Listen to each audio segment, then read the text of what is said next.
Hello everyone, मैं doctor Girish Mishra आप सभी का स्वागत करता हूं। आज हम लोग इतिहास के इस 62वें अंक में हैं। 62nd एपिसोड तक हम लोग पहुंच चुके हैं और यहां तक बहुत सारी घटनाएं आपको बता चुका हूं। और पिछले क्लासेस में हम लोग का फ्रीडम मूवमेंट चल रहा था, स्वतंत्रता संग्राम चल रहा था और बताया था कि फ्रीडम मूवमेंट हमारा किस तरीके से आगे बढ़ा। और 1857 के बाद कांग्रेस बनती है, राजनीति की शुरुआत होती है। फिर कांग्रेस में विभाजन, बंगाल विभाजन के खिलाफ आंदोलन चला। फिर 1915 में गांधी जी की एंट्री होती है। गांधी जी पहले छोटी छोटी जगहों पर मूवमेंट चलाते हैं और जो पहला, उसके बाद उन्होंने अपना नेशनल वाइड मूवमेंट, पहला जो राष्ट्रव्यापी आंदोलन गांधी जी ने शुरू किया था वो नॉन कोऑपरेशन असहयोग आंदोलन था। उसके बाद बताया कि गांधी जी ने 8 साल का विराम लिया और फिर इधर असहयोग आंदोलन के बाद, नॉन कोऑपरेशन के बाद स्वराज पार्टी बनी, लेकिन ज़्यादा हल्ला गुल्ला नहीं मचा। स्वराज पार्टी भी 2-3 साल बाद उनका आंदोलन शांत हुआ। 1927 में ब्रिटिश सरकार ने एक आयोग बनाया था, साइमन कमीशन। बताया था कि ये जो साइमन कमीशन था, इस साइमन कमीशन को बनाया गया था 1919 का एक एक्ट आया था, उसके रिव्यू के लिए बनाया गया था। हालांकि एक्ट जो 1919 में था उसमें कहा गया था कि 10 साल बाद कमीशन आयोग बनाया जाएगा, लेकिन ब्रिटेन में चुनाव होने थे, इसलिए आयोग 2 साल पहले बना। साइमन कमीशन 1927 में बना। इसके 7 सदस्य थे, लेकिन साथ के साथ तो अंग्रेज थे। इसी बात पर इसको व्हाइट मैन कमीशन कहा गया और इसका विरोध हुआ। भारतीयों की डिमांड थी, क्योंकि भारत के संवैधानिक स्थिति के बारे में चर्चा करनी थी, तो किसी भारतीय को इसका मेंबर होना चाहिए, लेकिन ब्रिटिश सरकार ने किसी भी इंडियन को इसमें शामिल नहीं किया था। इसी बात पर साइमन का विरोध चल रहा था। साइमन का बहुत भयानक विरोध हुआ भारत में। विरोध के बावजूद साइमन भारत पहुंचा और जहां जहां जाना था वहां गया। उसी के विरोध में आपको बताया तो नेहरू रिपोर्ट आई और जवाहरलाल नेहरू ने लाहौर में पूर्ण स्वराज की मांग की। और उधर साइमन के विरोध में लाला लाजपत राय की मौत होती है, उन्हीं की मौत का बदला लिया भगत सिंह ने। तो ये सारी कहानी आपको पिछले क्लासेस में समझाई थी। और उसी दौर में समझाया था कि 1930 में गांधी जी ने नमक के ऊपर जो नमक सत्याग्रह उन्होंने शुरू किया था, दांडी मार्च 12 मार्च 1930 से लेकर 6 अप्रैल तक चला था। और उस दांडी मार्च के सहारे गांधी जी ने अपना दूसरा नेशनल वाइड जो मूवमेंट था, दूसरा राष्ट्रव्यापी आंदोलन था, असहयोग आंदोलन, नॉन कोऑपरेशन मूवमेंट, उसको शुरू किया, जो बड़े पैमाने पर चला। और उसी के बाद गांधी जी गिरफ्तार हो जाते हैं। और उसमें बताया था कि NWF उत्तर पश्चिम सीमांत प्रांत में, मणिपुर में, साउथ तक पूरा ओवरऑल देश भर में इसका विस्तार हुआ। अब उधर असहयोग आंदोलन चल रहा था, नॉन कोऑपरेशन सविनय अवज्ञा चल रहा था। इसे बता चुके थे आपको पिछले 61वें नंबर के वीडियो में आपको बताया था। आज उससे हम लोग आगे बढ़ते हैं।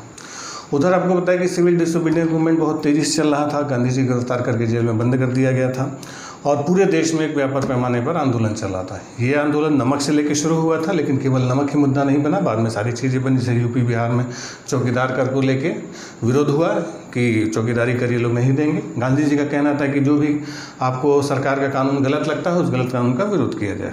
तो पूरे देश में चला।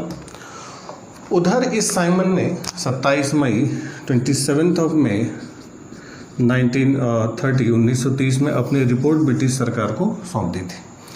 तो जब साइमन की रिपोर्ट ब्रिटिश सरकार के पास पहुंची, साइमन ने भारत में, जो बताया था आपको, साइमन 2 बार आया था, 28 में भी आया, 29 में आया। हालांकि विरोध हुआ, लेकिन वो तय समय पर भारत पहुंचा, जहाँ जहाँ जाना था वहाँ गया और बिल्कुल तय समय सीमा के अंदर अपनी रिपोर्ट ब्रिटिश सरकार को 27 मई 1930 को सौंप देता है। तो जब साइमन ने अपनी रिपोर्ट सौंपी कि वह भारत में क्या संवैधानिक स्थिति होनी चाहिए, उस पर चर्चा की थी साइमन ने। कैसे चुनाव का प्रोसीजर हो, केंद्र की व्यवस्था क्या हो, राज्य की व्यवस्था क्या हो, वो सारी बातें उसने बताई। तो जब साइमन ने अपनी रिपोर्ट ब्रिटिश सरकार को दी, तो ब्रिटिश सरकार ने इस पर एक्शन लेने से पहले भारतीयों से बातचीत करना जरूरी समझा। जरूरी इसलिए समझा क्योंकि जो साइमन की रिपोर्ट थी वो एक तरफा थी, वन साइडेड थी। भाई, भारत के मामले में फैसला लेने के लिए साइमन को भेजा गया था कि भारत के नेताओं से बातचीत करेंगे, लेकिन भारत के नेताओं ने, अम्बेडकर जी को छोड़ दिया जाए, 1-2 और नेताओं को छोड़ दिया जाए, तो ज़्यादातर ने विरोध ही किया था। तो ये एक पक्ष केवल था। तो ब्रिटिश सरकार ने सोचा अगर साइमन की रिपोर्ट पर बातचीत करने के लिए हमने कोई कानून बनाया, तो फिर से इंडिया में आंदोलन खड़ा हो, भाई हमारी बात तो सुनी ही नहीं गई। अब सरकार ने सोचा कि भाई हम भारत में आयोग भेजते हैं तो वहाँ पर सब विरोध करते हैं, तो ऐसा क्यों नहीं किया जाए कि साइमन की रिपोर्ट को बीच में रखा जाए। एक तरफ ब्रिटिश सरकार के लोग बैठेंगे और दूसरी तरफ भारतीय नेताओं को लंदन बुला लिया जाए और लंदन बुला के आमने सामने बैठा के इस साइमन की रिपोर्ट पर बातचीत कर ली जाए। तो उसी बातचीत करने के लिए साइमन की रिपोर्ट बीच में, एक तरफ ब्रिटिश सरकार के लोग, दूसरी तरफ भारतीय नेता, तो उसी के लिए बुलाया गया क्या, राउंड टेबल कॉन्फ्रेंस, जिसको कहा जाता है गोलमेज सम्मेलन। तो अगर पूछा जाए कि गोलमेज सम्मेलन क्यों बुलाया गया था, तो साइमन की रिपोर्ट पर डिस्कस करने के लिए, आमने सामने बिठा के बातचीत करने के लिए। अब ये जो गोलमेज सम्मेलन बुलाया जाना था, तो इसमें इंडियन लीडर्स को इनवाइट किया जाना था। तो जो गोलमेज सम्मेलन अलग अलग चरणों में चला, तो इसको शॉर्टकट में गोलमेज सम्मेलन को RTC लिखते हैं, ठीक है। तो जो पहले नंबर पर हुई RTC 1, यानी आप इसको कह सकते हैं प्रथम गोलमेज सम्मेलन, जो 12 नवंबर 1930 से 12 नवंबर 1930 से 19 क्या है, जनवरी है, 19 जनवरी 1931, 19 जनवरी 1931 तक चली, ठीक। गोलमेज, प्रथम गोलमेज सम्मेलन। अब ये जो फर्स्ट RTC हुई, यानी भारतीय नेताओं को बुलाया गया कहाँ पर, लंदन, कि आप लोग आइए और बातचीत कीजिए। तो इसमें 89 लोगों ने पार्टिसिपेट किया था। उस समय ब्रिटेन का प्राइम मिनिस्टर था RMJ मैकडोनाल्ड, और इस फर्स्ट RTC का जो उद्घाटन था वो उस समय ब्रिटेन के जो राजा हुआ करते थे, George fifth, king George fifth थे, उन्होंने इस RTC का उद्घाटन किया, जॉर्ज पंचम, ठीक। जॉर्ज फिफ्थ ने उद्घाटन किया और ब्रिटिश प्राइम मिनिस्टर थे RMJ मैकडोनाल्ड, और भारतीय नेताओं को बुलाया गया। अब जब भारतीय नेता वहाँ पर पहुँचे और इसके बारे में, भारत के भाग्य के बारे में फैसला होना था, लेकिन उस समय आपको बताया, क्योंकि यहाँ पर मूवमेंट कौन सा चल रहा था, सिविल डिसोबीडियंस, सविनय अवज्ञा आंदोलन चल रहा था। अब सविनय अवज्ञा आंदोलन कांग्रेस चला रही थी, और कांग्रेस के जो सबसे बड़े नेता थे गांधी जी जेल में थे। तो कांग्रेस ने इस फर्स्ट RTC में, पहले गोलमेज सम्मेलन में पार्टिसिपेट नहीं किया। ध्यान रखेंगे, पहले में कांग्रेस नहीं गई थी। अब कांग्रेस गई नहीं, बाकी बताया कि 89 लोगों ने पार्टिसिपेट किया और वहाँ पर जाके बातचीत हुई। अब जब इस पहले गोलमेज सम्मेलन में बातचीत हुई, तो ब्रिटिश सरकार को भी कांग्रेस की में कमी महसूस हुई, गांधी जी की कमी महसूस हुई, क्योंकि उस समय कांग्रेस देश की सबसे बड़ी पार्टी, गांधी जी देश के सबसे बड़े नेता, जो सबसे ज़्यादा लोगों को रिप्रेजेंट कर रहे थे, सबसे ज़्यादा लोगों का प्रतिनिधित्व कर रहे थे। तो जो देश का सबसे बड़ी पार्टी है, सबसे बड़ा नेता है, उसने भाग ही नहीं लिया। बाकी छुटभैया 89 लोग पहुँचे हुए थे भाग लेने के लिए। तो इस पहले गोलमेज सम्मेलन का माहौल बिल्कुल फीका था। माहौल बिल्कुल वैसे ही था कि जैसे मतलब बिना दूल्हे के बारात चली गई, दूल्हा गया ही नहीं। तो सरकार ने कहा कि भाई दूल्हा कहाँ गया, तो पता चला दूल्हा इधर जेल में बैठा हुआ। गांधी जी जेल में थे नवा कानून तोड़ने के बाद से। तो सरकार की तरफ से कहा गया ऐसे काम नहीं चलेगा, बिना दूल्हे के काम चलेगा नहीं। तब फिर वहाँ से वायसराय को बोला गया भारत में कि भाई इनको निकालिए, दूल्हे को जेल से निकालिए, जो भी कुछ लेन देन हो, कमी बेसी कुछ लीजिए, क्या उसको चाहिए, स्प्लेंडर प्लस पैशन प्रो, जो भी उसको दहेज चाहिए थोड़ा बहुत, दूल्हे को मनाया जाता है ना, रूठे हुए दूल्हे को जो डिमांड चाहिए, तो उस डिमांड को थोड़ा बहुत सरकार पूरा करे, पूरा करके समझा बुझा के लंदन भेजे, ताकि राउंड टेबल कॉन्फ्रेंस की जो फॉर्मेलिटी, हालांकि सरकार भी किसी की सुनने वाली नहीं थी, बस एक फॉर्मेलिटी होनी थी कि हाँ हमने आपकी सुन ली, करना अपने मन से था। ब्रिटिश सरकार ने ये जो राउंड टेबल कॉन्फ्रेंस बुलाए थे, ये केवल एक दिखावा था, होना कुछ नहीं था, क्योंकि सरकार को सुनना नहीं था, बस ये बताना था कि हमने आपका सुन लिया। तो इसलिए एक बार बस जाना जरूरी था, बिना उनके कुछ होना नहीं था। आ जाए सुने चाहे ना, कोई समझौता हो चाहे, उससे कोई मतलब ही नहीं था। तो वायसराय को बोला गया कि बिना उसके काम चलेगा नहीं, आप गांधी जी से बातचीत कीजिए, उनको जेल से रिहा कीजिए। फाइनली 26 जनवरी 1931 को गांधी जी को जेल से रिहा किया गया, रिलीज हुए गांधी जी। जब गांधी जी जेल से रिहा हुए जनवरी 1931 में, फिर उन्हीं से फिर वायसराय इरविन ने एक समझौता किया। तो 5 मार्च 1931 इस 5 मार्च 1931 को होता है Gandhi Irwin pact, Gandhi Irwin pact, Gandhi Irwin समझौता, या इसी को दिल्ली समझौता भी कहते हैं, दिल्ली पैक्ट। तो गांधी इरविन पैक्ट या दिल्ली पैक्ट कब हुआ था? 5 मार्च 1931। इसमें इरविन कौन था? इरविन उस समय भारत का वायसराय था। एक चीज़ ध्यान रखिए, गांधी इरविन पैक्ट, इसको दिल्ली समझौता कहते जरूर हैं, इसकी शुरुआत दिल्ली से हुई थी, लेकिन ख़त्म हुआ था जाके लंदन में। यानी इस गांधी इरविन पैक्ट पर जो लास्ट एग्रीमेंट हुआ था, जो अंतिम समझौता हुआ था, वो लंदन में जाके हुआ था। खैर, तो इस गांधी इरविन पैक्ट में गांधी जी की बहुत सारी बातें मानी, वायसराय ने बहुत सारी बातें मानी कि भाई जो नमक पर कर बढ़ाया गया था, करों को वापस लिया गया, जो किसानों की ज़मीनें जब्त की गई थी, ज़मीनों को वापस किया गया, बहुत सारी चीज़ों पर इम्पोर्ट ड्यूटी हटाई गई, और जो गिरफ्तार लोग थे उनको रिहा किया गया। बहुत सारी बातें चल रही थी। अब जिस समय गांधी इरविन पैक्ट चल रहा था उस समय देश में एक घटना और घटने वाली है। ये जो 5 मार्च 1931 की आप तारीख देखते हैं, इसके आसपास की एक घटना और बड़ी महत्वपूर्ण है।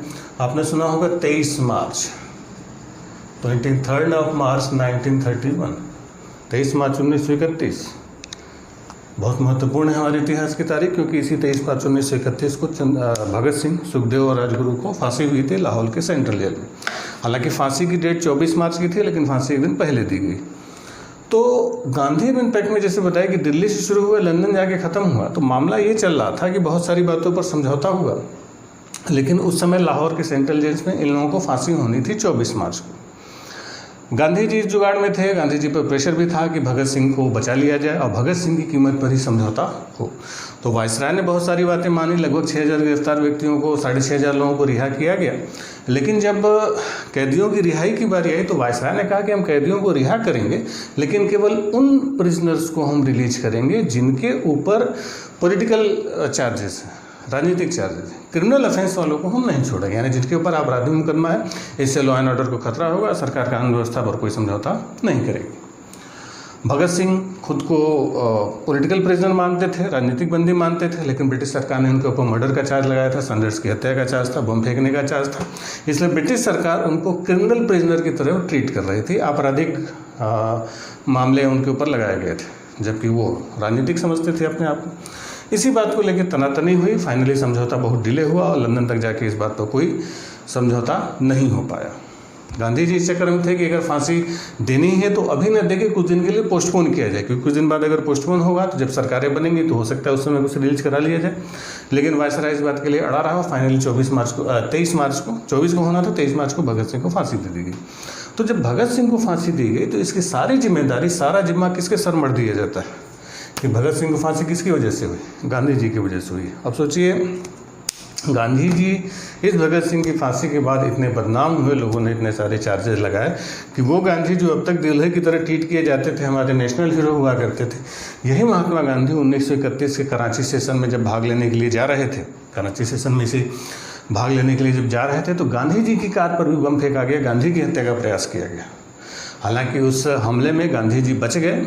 वहीं पर उन्होंने कहा था कि गांधी मर सकते हैं, गांधीवाद नहीं मरेगा, यानी हमारे विचारों को आप नहीं मार सकते, हमें मार सकते हैं। तो यही 1931 में भगत सिंह की शहादत के बाद जब कराची में उनके ऊपर बम फेंका गया तो वहीं पर वो बचते हैं और ये स्टेटमेंट अपना जारी करते हैं। खैर, तो इस समय क्योंकि जो उस समय के युवा क्रांतिकारी थे, चंद्रशेखर आज़ाद, भगत सिंह, इन लोगों ने बहुत सारे कारनामे किए थे, जिनमें दो जो क्रांतिकारी थे उनका बहुत बड़ा रोल था, जिसमें एक चंद्रशेखर आज़ाद थे, दूसरे भगत सिंह थे। भगत सिंह जेल में थे। टेंशन की बात ये हुई थी कि जिस समय गांधी इरविन पैक्ट चल रहा था उसके ठीक एक सप्ताह पहले, 5 मार्च को हुआ था, ठीक एक सप्ताह पहले 27 फरवरी 1931, 27 फरवरी को इलाहाबाद के अल्फ्रेड पार्क, जिसको अब कंपनी बाग कहते हैं, तो इलाहाबाद के अल्फ्रेड पार्क में चंद्रशेखर आज़ाद शहीद हो गए। आपने सुना होगा, बचपन में कहानियाँ भी पढ़ी होंगी, किताबों में कई सारी फिल्में इस पर बनी हैं कि अल्फ्रेड पार्क में चंद्रशेखर आज़ाद को अंग्रेज़ों ने घेर लिया था। उन्होंने अपने साथी सिपाहियों को भगा दिया, लेकिन खुद उसमें फंस गए थे और आखिरी गोली बची थी, उसको खुद को उन्होंने गोली मार ली थी। तो दो नेता थे, दो बड़े क्रांतिकारी नाम थे, चंद्रशेखर आज़ाद और भगत सिंह। चंद्रशेखर आज़ाद जब 27 मार्च को शहीद हो गए तो सारी उम्मीदें भगत सिंह पर थी, लेकिन गांधी जी भगत सिंह को बचा नहीं पाए। फाइनली भगत सिंह को फांसी हो गई। तो इन युवा क्रांतिकारियों का माहौल इतना बढ़िया इन लोगों ने बना रखा था कि गांधी जी भी अचानक से विलेन बन जाते हैं। खैर, गांधी इरविन पैक्ट के बाद गांधी जी तैयार होते हैं कहाँ पर जाने के लिए? लंदन जाने के लिए। और फिर शुरू होता है दूसरा गोलमेज सम्मेलन, RTC 2, गोलमेज सम्मेलन द्वितीय। अब ये जो सेकंड RTC थी, दूसरा था, ये 7 सितंबर 1931 से 7 सितंबर 1931 से 31 दिसंबर 1931 तक ये चला था। 1 दिसंबर, 1 दिसंबर तक चला था, ठीक, 1 दिसंबर 1931, 1931।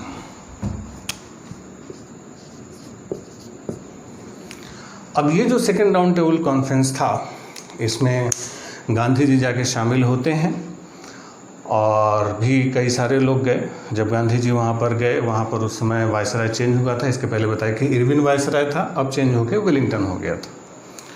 तो वहाँ पर SS राजपूताना में एक जहाज़ था, पानी की जहाज़ थी, पानी की जहाज़ से उस समय लोग जाया करते थे। तो SS राजपूताना से गांधी जी लंदन पहुँचते हैं और गांधी जी कांग्रेस की तरफ से इकलौते प्रतिनिधि थे, ओनली, यानी कांग्रेस ने अपनी तरफ से किसको भेजा था? गांधी जी को। बताया था पहले RTC में कांग्रेस नहीं गई थी, दूसरे में शामिल हुई थी कांग्रेस, और कांग्रेस की तरफ से कौन गए थे? गांधी जी। वहीं भारतीय महिलाओं का प्रतिनिधित्व किया सरोजनी नायडू, एनी बेसेंट जैसे महिलाओं ने, ये लोग भी गई थी। और वहाँ पर लोग पहुँचे और बैठक शुरू हो गई। जब वहाँ पर बैठक शुरू हुई, गांधी जब लंदन पहुँचे तो पता चला कि वहाँ पर माहौल ही कुछ अलग लग रहा था, क्योंकि वहाँ पर लगभग जब बातचीत हुई तो वहाँ पर गांधी जी अकेले नहीं थे जो ब्रिटिश सरकार से बातचीत करने वाले थे। जैसे देखिए, हमारा एक जो फ्रीडम मूवमेंट चल रहा था किसके खिलाफ? ब्रिटिशर्स के खिलाफ, अंग्रेज़ों के खिलाफ। तो अंग्रेज़ों के खिलाफ जो हमारा आंदोलन चल रहा था, वहाँ पर जो बहस ब्रिटिश सरकार से हमारी हो रही थी, तो ब्रिटिश सरकार से बहस करने के लिए अकेले कांग्रेस नहीं थी। कांग्रेस जब खड़ी होती थी तो उसको काउंटर करने के लिए मुस्लिम लीग खड़ी हो जाती थी। मुस्लिम लीग का कहना था कि पहले हमारा हिस्सा दीजिए, तब सरकार से बातचीत हो।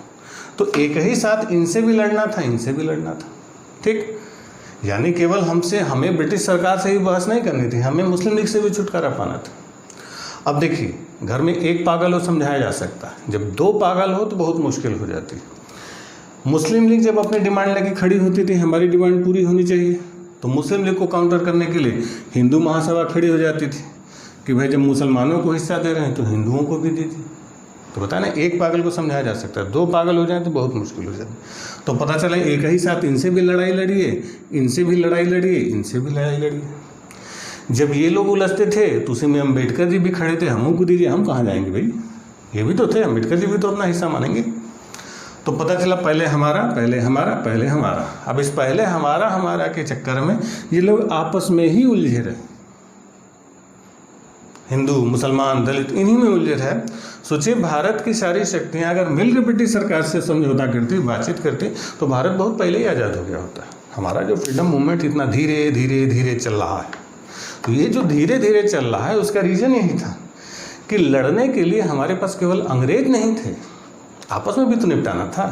मुस्लिम लीग है तो हिंदू महासभा है, तो दलित है, तो कांग्रेस है, सब उलझे पड़े थे। तो इसीलिए हमारा पूर्ण क्या था, बहुत मंथर गति से चल रहा था, स्लोली, धीरे धीरे, रुकते रुकते चल रहा था, ठीक। इसीलिए हम लोग की वीडियो की स्पीड भी अब स्लो हो गई, थोड़ा सा धीरे हम लोग आ गए। खैर, तो अब पहले हमारा, पहले हमारा, अब तो पहले हमारा चक्कर में कोई फैसला नहीं हुआ।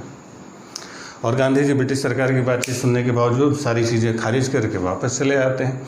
28 दिसंबर 1931 को गांधी जी बम्बई पहुँचे। वहाँ पहुँच के उन्होंने कहा कि मैं खाली हाथ लौटा जरूर हूँ, परंतु अपने देश की इज्जत को मैंने बट्टा नहीं लगने दिया। और उन्होंने अपना जो सविनय अवज्ञा आंदोलन था, सिविल डिसोबीडियंस मूवमेंट, उसको फिर से शुरू कर दिया कि नहीं, फिर से हम शुरू करेंगे, ठीक। यानी ये दूसरा गोलमेज सम्मेलन तो फेल होता है, गांधी जी वापस लौटते हैं। दूसरे में यहाँ पर जब गए थे तो उन्होंने कहा कि असहयोग आंदोलन हम रोक देंगे, ब्रिटिश सरकार समझौता करेंगे। लेकिन जब समझौता नहीं हुआ तो वापस चले आए। उन्होंने कहा कि अब सविनय अवज्ञा हमारा फिर से शुरू हो जाएगा। अब गांधी जी दोबारा सविनय अवज्ञा आंदोलन शुरू करने की घोषणा करते हैं। अब जब इधर गांधी जी दोबारा सविनय अवज्ञा आंदोलन शुरू करने की घोषणा करते हैं, अब दिक्कत शुरू होगी, क्योंकि बताया था कि अब वायसराय चेंज हो चुका था। पहले इरविन था तो इरविन थोड़ा सा लिबरल था, अब आ गया था वेलिंगटन। वेलिंगटन को ये चीज़ें पसंद नहीं आती थी, क्योंकि जो सेकंड डाउन टेबल कॉन्फ्रेंस जो दिल्ली समझौता हुआ था, जिसके बाद गांधी जी गए थे, तो इससे वायसराय की थोड़ी किरकिरी हो गई थी, बेइज्जती हो गई थी। क्योंकि ऐसा सोचिए, गांधी पैक्ट में पहली बार हुआ कि किसी भारतीय नेता ने वायसराय के साथ बराबरी के लेवल पर समझौता किया। जैसे पता नहीं, पहले वायसराय से मिलना जुलना छोड़ी, चिट्ठी जाती थी, वायसराय देखता तक नहीं था। लेकिन यहाँ पर वायसराय ने झुक के समझौता किया गांधी जी से।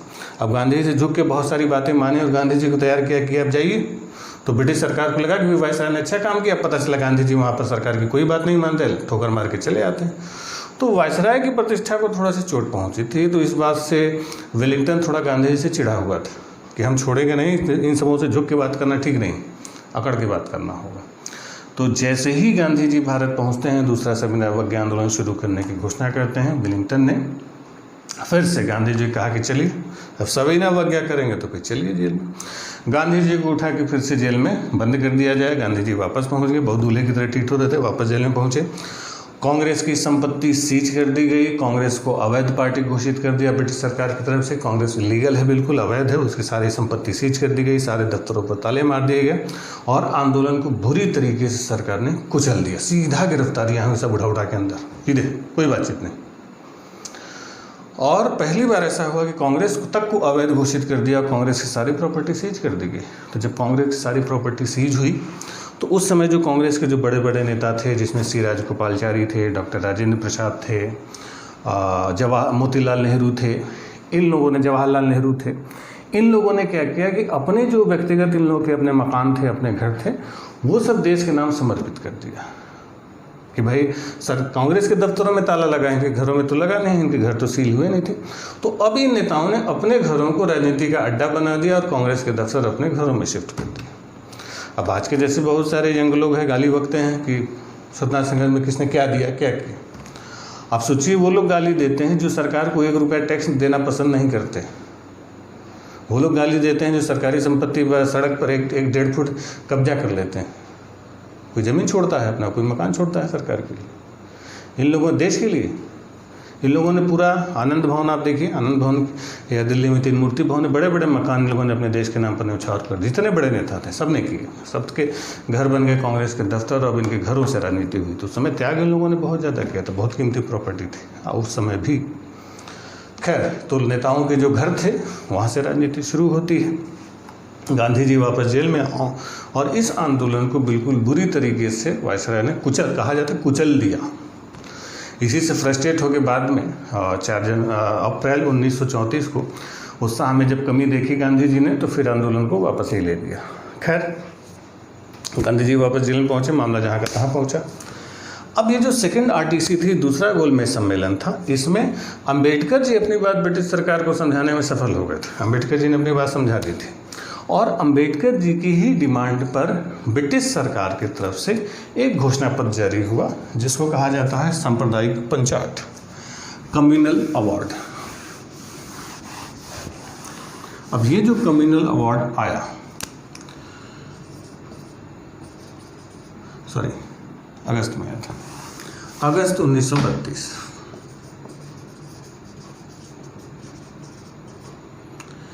इस अगस्त 1932 में ब्रिटिश सरकार की तरफ से, जो उस समय ब्रिटिश प्राइम मिनिस्टर थे रेमजे मैकडोनाल्ड, तो रेमजे मैकडोनाल्ड ने एक घोषणा पत्र जारी किया। तारीख थी 16 अगस्त की। उसको कहा जाता है कम्युनल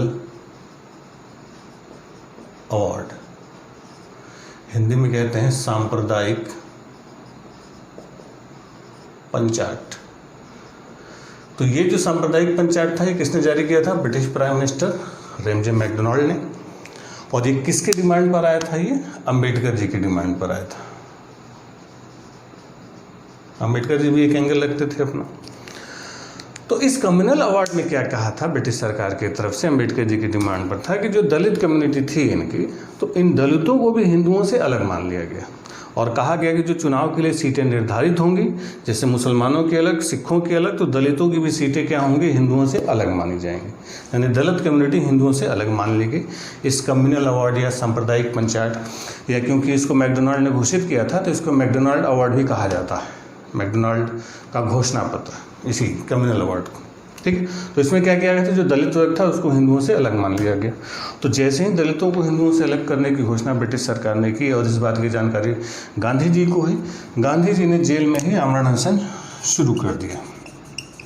20 सितंबर 1932 गांधी जी का जो यारवदा जेल उस समय चल रहा था, गांधी जी का शुरू हो गया हंगर स्ट्राइक। यही गांधी जी का हथियार था। भूख हड़ताल शुरू कर दी कि पहले मुसलमानों को हिंदुओं से अलग किया गया, अब दलितों को हिंदुओं से अलग नहीं होने देंगे। तो गांधी जी ने जेल से सांप्रदायिक अवार्ड के पंचायत के विरोध में आमरण अनशन शुरू कर दिया। जब आमरण अनशन शुरू कर दिया, गांधी जी की तबीयत बिगड़ने लगी। जब गांधी जी की तबीयत बिगड़ी तो दबाव पड़ा अंबेडकर जी पर। अब अंबेडकर जी भी अड़े हुए थे कि वापस नहीं होंगे, तो फिर गांधी जी भी अड़े हुए थे, गांधी जी की तबीयत बिगड़ रही थी। तो फिर इस मामले को संभाला उस समय के जो सीनियर लीडर थे, जैसे उस समय ये बीएचयू वाले नेता थे मालवीय जी, मदन मोहन मालवीय, सीनियर थे काफ़ी। तो मदन मोहन मालवीय जी थे, पुरुषोत्तम दास टंडन थे। तो ये लोग बड़े बड़े लिबरल लीडर्स थे। तो मालवीय जी गए और जाके अम्बेडकर जी को समझाया बुझाया कि आप लोग की उल्टी सीधी डिमांड की वजह से इधर गांधी जी खाना छोड़ के बैठे हुए हैं। अब देश पहले है कि पहले आप लोग का अपना जाति धर्म है। तो अम्बेडकर जी हालांकि मान नहीं रहे थे, लेकिन क्योंकि मालवीय जी सीनियर थे तो डरा धमका के समझा बुझा के डांट टपट के ज़बरदस्ती उन्होंने डांटा और धर पकड़ के ले आए कि चलिए पहले समझौता करिए। तो वही मालवीय जी और अयंगर वगैरह के जो पीडी ये थे टंडन थे, पुरुषोत्तम दास टंडन थे, ये लोग लिबरल थे। तो इन लोगों ने बुला जुला के गांधी जी के साथ अम्बेडकर जी को लेके गए जेल में और जेल में ले जाके गांधी जी के साथ समझा बुझा के एक समझौता किया। 26 सितंबर 1932 जिसको कहा जाता है पूना पैक्ट, पूना समझौता। अब ये जो पूना पैक्ट किसके किसके बीच हुआ? गांधी जी